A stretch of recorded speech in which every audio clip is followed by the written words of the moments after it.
श्री शिवाय नमस्तुभ्यम। राधे राधे। माँ भगवती आप सभी की मनोकामना पूर्ण करे। इसी के साथ पूज्य पंडित प्रदीप मिश्रा जी द्वारा बताया गया शिव महापुराण का ये उपाय आपको अमावस्या के दिन करना है। तो चलिए देख लेते हैं कौन सा है ये उपाय। जैसे कि आप सभी जानते हैं कि बैसाख मास में भगवान शिव को प्रसाद के रूप में जो चढ़ाया जाता है वो है महत्वपूर्ण सत्तू का प्रसाद। जैसे कि भगवान शिव जी के हाथ में त्रिशूल है, 3 नेत्र हैं, उसी तरह से बेल पत्र में 3 पत्तियां हैं।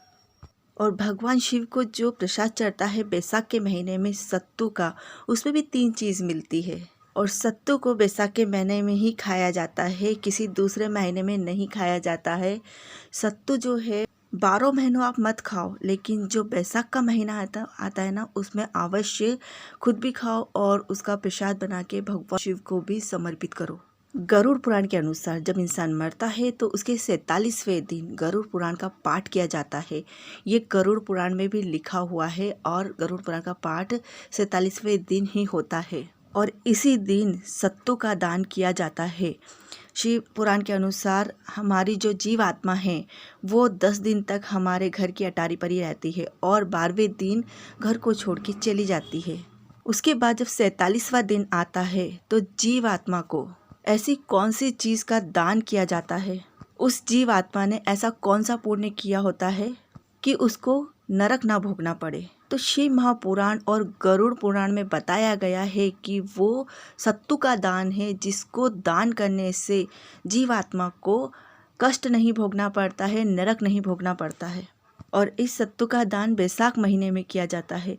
सत्तू जो है वो 3 चीज़ों से मिलकर बना आता है, जौ, चना और गेहूँ।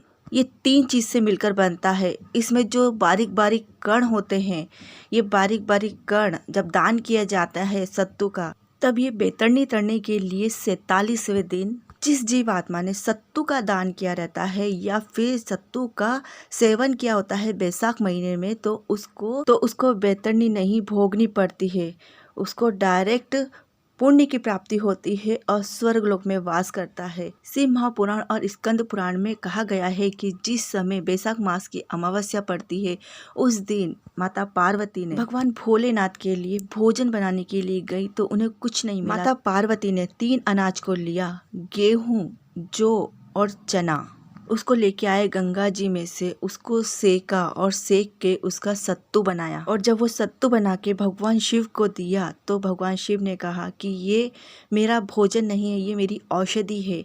उस दिन से ही सत्तू का महत्व बढ़ गया है। इसीलिए जिस भी जातक को या जिस भी व्यक्ति को अमावस्या के दिन, बैसाख मास की अमावस्या के दिन सत्तू का सेवन करता तो उसको पुण्य की प्राप्ति होती है। ये था बैसाख मास में पड़ने वाली अमावस्या के दिन सत्तू का महत्व। आप लोग को कैसा लगा ये जानकारी कमेंट करके ज़रूर बताइएगा और कमेंट में श्री शिवाय नमस्तुभ्यम अवश्य लिखिएगा। फिर मिलती इस तरह की जानकारी उपायों के साथ में, तब तक के लिए राधे राधे। श्री शिवाय नमस्तुभ्यम।